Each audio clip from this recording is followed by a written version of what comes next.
When we talk about breathing, when you're lying on your back, we want to make sure that we are in a neutral spine position, meaning our feet are in line with our sit bones.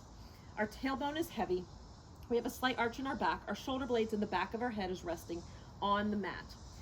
We want to make sure that our glutes are relaxed. So as we inhale, we inflate or lift our bellies up towards the ceiling, expanding our rib cage from east to west. Our chest remains quiet, and then we exhale, blow through our mouth, letting our belly button sink down and in towards our spine. What I'm not doing is inhaling and then exhaling and tucking my bottom and compressing my back down. That adds a lot of stress to our spine. We want to be as neutral as possible.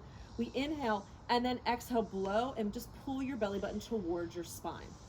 Now, as we go into our ab prep, again, we inhale, exhale, stay neutral, keeping this long, lengthened position of our spine. We're not rolling back, and we're also not coming up and bulging and doming our belly. We're flattening our belly down to make sure that our core is engaged. My shoulders are away from my ears. My eye gaze is just above my knees, and my chin is slightly tucked. Then, when we go into our bridge, we will start to roll up in an articulated posture. You can add a ball to your back. We start here, we inhale in neutral, exhale, start to roll back, pulling our pubic bone towards our rib cage and lengthening long as if our kneecaps are going over our toes, squeezing our glutes. We inhale at the top, then we slowly lower ourselves back down, our middle back, our lower back, our hips and pelvis till our tailbone goes heavy onto the mat.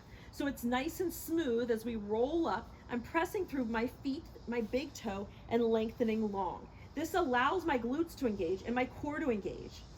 If we want to do it with a flat back, you just have to be really careful. You inhale, exhale, engage your core to stabilize, and you lift straight up and then inhale back down. What I see sometimes is people can lift up and then they extend and arch a lot and compress their spine to come down rather than staying neutral. Just be careful if you choose to do it that way.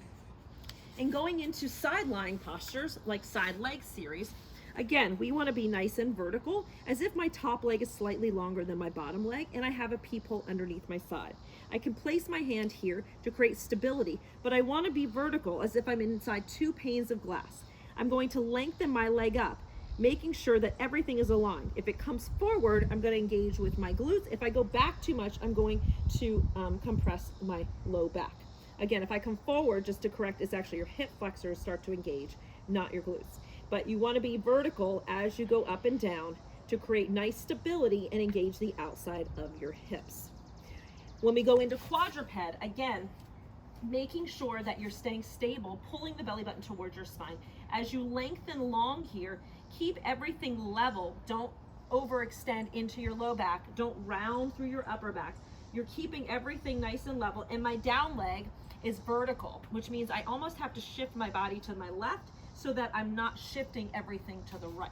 So as you can see here, I'm in this position and I'm keeping my leg vertical, not diving into the outside of my right hip. I'm keeping my chin slightly tucked and keeping my shoulders again away from my ears as I lengthen out and keep this core engaged as I go. If I lift my arm and leg, it's going to look like this. Again, keeping everything engaged and switching out. But we don't want to be tipping like this or tipping down like this. That again adds added stress to our hips and to our low back. I hope those tips were helpful. I hope you enjoyed the workshop, and I look forward to seeing you soon.